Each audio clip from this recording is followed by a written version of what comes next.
안녕하십니까. 저는 코코 성형외과를 20여 년 이상 운영하고 있는, 그리고 여러분에게 최선의 진료를 다하고 있는 성형외과 전문의 조배정 원장입니다. 오늘은 자가늑연고를 이용해서 콧대 올렸을 때 자가늑연고를 사용하는지 그 장점에 대해서, 좋은 점에 대해서 정보를 제공해 드리겠습니다.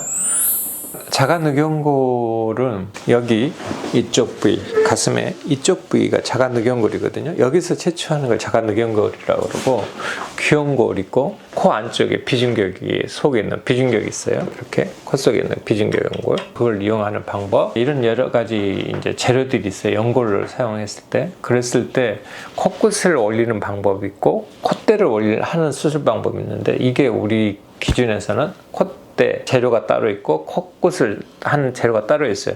여러분들 귀연골 하면은 귀연 콧대에다 또 쓴 줄 아니에요. 콧대는 양이 많이 필요해요. 그래서 실리콘, 고어텍스 이런 재료가 필요하고, 그렇지 않으면은 양이 많은 자가늑연골을 주로 하는 거예요. 기중늑연골은 사용은 콧대에다 사용하지 않아요. 기중늑연골은 필러도 양이 많으니까 주사식으로 했을 때는 사용할 수 있겠죠. 양이 많이 필요할 때는 보형물 아니면 자가늑연골을 가능하면 사용한다. 우선순위로 이렇게 알아두시면 되고요.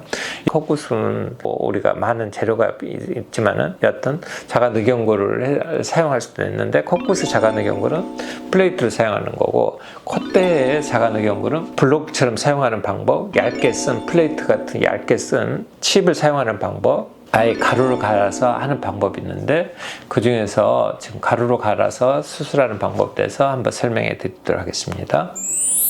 자가늑연골을 이용해서 콧대를 올리는 것을 조금 더 자세히 이제 실제적으로 좀 그림을 보면서 말씀드릴게요. 그런데 자가늑연골을 이용한 방법을 여러분들이 혼란스럽고 약간 이해를 못하는 부분이, 우리 의사 입장에서는 자가늑연골 사용한다 그러면 코끝, 콧대를 당연히 분리를 해요. 근데 일반인들은 그걸 모르잖아요. 한 통으로 어떻게 자가늑연골을 하나 보다 이렇게 생각하잖아요. 그리고 거기에서 이제 자가늑연골을 쓰면 휘는데, 여기 보시면은 이 자가늑연골, 이거 하나, 이거 보이시죠? 여기 보면은 이게 지금 휘어 있어요. 자가늑연골이 이렇게. 그쵸? 자가늑연골은 얇게 썰었을 때 휘어요. 그리고 물론 자가늑연골 자체가 여기서 이렇게 커브돼서 있잖아요. 이렇게 커브가 돼 있죠. 여기가 상당히 커브가 이렇게 급격하게 올라와요. 이런 방향으로. 급격하게. 상당히 많이 구부러져 있거든요. 썰어서 표면을 약간 이렇게 휘면 되죠. 1차적인 그런 휨에 대해서 이제 첫 번째 휨. 두 번째는 얇게 썰어. 얇게 썰으면 와핑이라 해서 구부러져, 혼자 밴딩 되는 거죠. 그게 2차적인 이제 휨이, 두 번째 휨이 원인이 있을 수 있고, 그래서 이런 두 가지 원인 때문에 지금 제가 말하는 자가늑연골이 원래는 이렇게 휘어있으니까 평평하게 잘라놨을 때 와핑 말고요, 이렇게 휘어진 이 상황에서 그대로 사용할 수는 없고, 이것을 콧대에다가 뭐 예를 들어서 이렇게 해서 사용할 수는 있겠죠. 조그마한 것을 쌓아서 이제 이렇게 할 수는 있겠죠. 지금 제가 말씀드리는 핵심은 이게 아니고요. 제가 말씀을 드리려고 하는 핵심은 콧대, 코끝은 다르다는 거예요. 지금 넓게 펴진 이렇게 플레이트 식으로 평평한 자가늑연골 플레이트 칩 상태에서는 저희들이 코끝에서 줘요. 콧대에다 쓰려고 하는 게 아니고요. 코끝에 비중격이 이렇게 있으면 비중격 양쪽에다가 이렇게 겹쳐줘서, 이렇게 구부러졌으니까 좀 이렇게 서겠죠. 코끝을 서는데 도움이 돼요, 오히려 그게.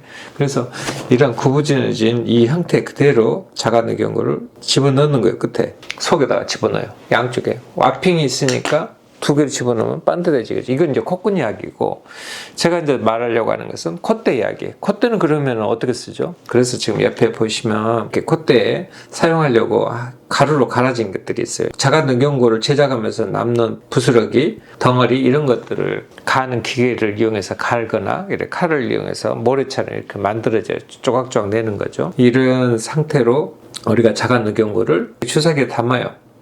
그래서 이런 주사기 형태로 담아서 코 속에다가 이렇게 집어넣어주는 거예요. 쏴주는 거예요. 코 안쪽에다가. 가루잖아요. 이건 벌써 모래 알맹이처럼 그래뉼라 타입이거든요. 그러면 이거 만져서 이렇게 올려주는 거예요. 나중에 가면 자가늑연골이 가루가 서로 엉겨서 자가늑연골 세포들이 있기 때문에 다시 굳어서 막대처럼, 분필 막대처럼 굳어져요. 시간이 지나면서 한 3주 정도, 한 달 정도면 대부분 굳어요. 한 2, 3개월이면 딱딱하게 굳고요. 그리고 그 사이에 자가늑연골이 이쪽이 좀 많이 나왔다면 이렇게 이쪽을 누르고, 또 이쪽이 많이 올라갔다 그러면은 눈 사이 부위를 이렇게 눌러서 아래쪽 이동시키는, 이렇게 해서 약간 그렇게 만지기가 좀 편해져요. 그래서 만져서 이렇게 좀 몰딩을 좀 합니다. 그런 장점이 좀 있어요. 그리고 이제 감염 위험성 리스크라는 건데, 자가늑연골 가루를 그래뉼라 썼을 때 이제 혈액순환이 잘 되니까 상당히 감염 위험성이 낮고, 여러 가지 코어의 보조적인 수술, 특히나 비공 내리기 같은 거 하면은 3주 동안 죽었다 살아난 기간에 염증이 생길 리스크가 있잖아요. 이물질을 쓰는 거 조금 저도 스트레스 받거든요. 감염 리스크 있으면 다 제거해야 하고, 비공 내리기 하는 거 다 제거, 뭐 했던 거 다 제거, 이물질 제거, 코 속에 가슴늑연골 플레이트로 됐던, 앞에 코끝에 됐던 거 이것도 다 제거해야 할 수도 있고, 그래서 상당히 스트레스가 많아요. 그럼 또 자기 나가는 걸 나중에 또 다시 떼야 하거나 반대쪽으로 떼야 하거나 이런 상황이거든요. 그래서 가능하면 콧꽃 자가늑연골, 콧대 자가늑연골 같이 쓰는 것을 권해드려요. 특히나 문제가 심각한 환자들, 함몰돼서 코 완전히 찌그러진 사람들, 이런 경우는 더더욱이나 한 번 원샷 원킬, 한 번에 해결을 해야 하거든요. 혹시 염증 생기면 두 번째 해드리기, 이런 것은 진짜 위험하거든요. 그래서 가능하면 콧대도 자가늑연골을 쓰시는 게 좋아요. 자, 가루로 그러면 쓰면 장점이 뭐냐, 휘지가 않아요. 이렇게 혼자 스스로 장력이라 그러죠. 외피하고 내피 장력에서 휘는 거거든요. 시간이 지나면서 통으로 썼을 때, 이걸 블록으로 썼을 때 가루로 가면 그런 일이 없죠. 시간이 좀 들이지만. 그래서 이렇게 자가늑연골을 가루화 시켜서 콧대에 넣는 방법이 휘임을 방지하는 데 아주 탁월한 효과를 발휘하고, 특히나 문제가 조금 이렇게 비대칭 했을 때 몰딩을 만질 수가 있다는 장점이 있답니다. 혹시나 내 코가 문제가 있다 그러면은 자가늑연골을 조금 추천해 드릴게요. 자가늑연골을 하시면은 도움이 많이 되니까요. 여기에 보시는 거 자가늑연골을 칼로 이제 얇게 잘게 이렇게 이제 나눠져 놓은 거예요. 그리고 이걸 이제 주사기에다가 넣고 안쪽에다가 집어넣어 주는 거겠죠. 이상 제가 여러분들에게 알려드린 자료는 여기까지입니다. 찾아와 주셔서 또 이걸 또 열심히 봐주신 여러분께 감사의 말씀을 드립니다. 고맙습니다.